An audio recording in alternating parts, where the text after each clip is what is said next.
Hi, my name's Nina, and I'm here to read an essay from Ursula Le Guin's book, The Wave in the Mind. It's an absolutely beautiful essay. It deals with language and communication, the difference between machines and humans, and communicating with people who are far away versus people who are close by. And something about the essay, when I read it, it just made me want to read it out loud and share it. So I hope you'll enjoy. With printing, literacy quite soon developed from a special craft useful to privileged men to increase their knowledge and power into a basic tool, a necessity for ordinary existence for ordinary people, particularly if they were seeking not to be poor and powerless. And so effective is printed writing as a tool that those of us who use it have tended to privilege it as the most valid form of human communication. Writing has changed us, the way all our tools change us, till we have come to take it for granted that speech doesn't matter. Words don't count till they're written down. I give you my word doesn't count for much until I've signed the contract. And we judge an oral culture, a culture that does not use writing, as essentially inferior, calling it primitive. Belief in the absolute superiority of literacy to orality is ingrained in us literates, not without cause. Illiterates in a literate culture are terribly disadvantaged.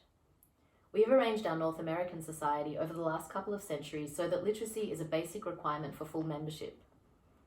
If we compare literate and non-literate societies, it appears that literate societies are powerful in ways non-literate societies aren't. Literate culture is durable in ways non-literate culture is not. And literate people may have more breadth and variety of knowledge than non-literate people. They're better informed. They're not necessarily wiser. Literacy does not make people good, intelligent, or wise.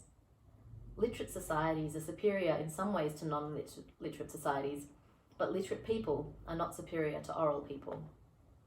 What do anthropologists, who ought to know better, mean when they speak of the primitive mind, or la pensée sauvage? How should Levi Strauss's title be translated? How savages think? What is a savage? What does primitive mean? Almost inevitably, it means pre-literate. Primitives are people who haven't learned to write, yet. They can only talk. They are therefore inferior to anthropologists and others who can read and can write.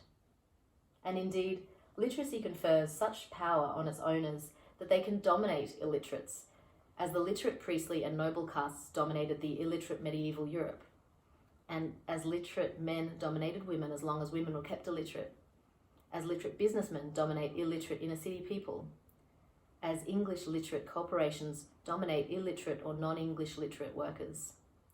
If might makes right, orality is wrong.